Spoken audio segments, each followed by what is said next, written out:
Here I am going to demonstrate the Tetra Pak printing. So I've got the Tetra Pak, I've created some drawings onto tracing paper, then I've traced those with a pencil onto the Tetra Pak material. Then I've cut them out and I've used my scribing tool to etch into them.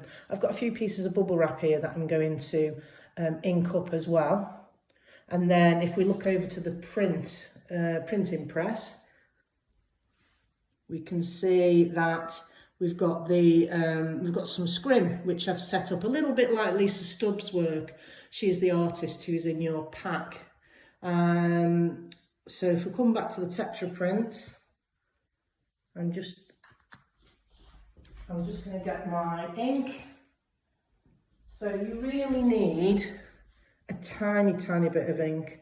This is the etching ink, and what I'm going to do is apply that to the Tetra Pak material. So I'm just going to wipe it over, pressing it into the lines that I've created. You can see on the snail I've released a little bit of the Tetra Pak foil, so there's just cardboard underneath, which means that should print darker, because anything with more texture is going to print darker.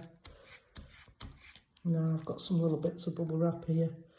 I'll just put a little bit of ink on those. I don't know why I bothered getting my nails done. So what I'm going to do now is get some scrim, which is over here, and I'm just going to wipe it off, the excess ink off the bubble wrap.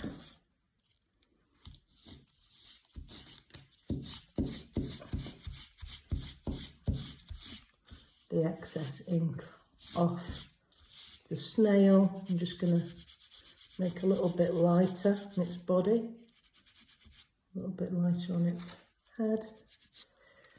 And here comes the whale.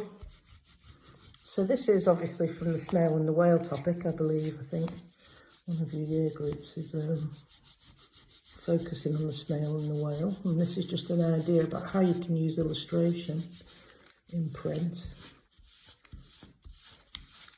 So first of all, you'd have the children sketching them out, and then you'd have them cutting their shapes out. Now this can be done with paper, just plain paper. You don't need Tetra Pak materials, and I'm going to show you how you do that with monoprints too, which is kind of good for the younger ones.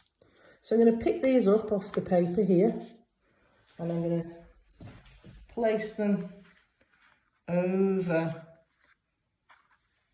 on the paper there.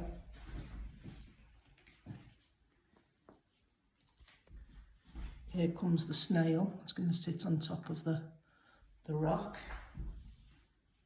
And I've put some little bits of bubble wrap, which I'm going to place over the rocky area to create a different texture. All of this is going to go through the press.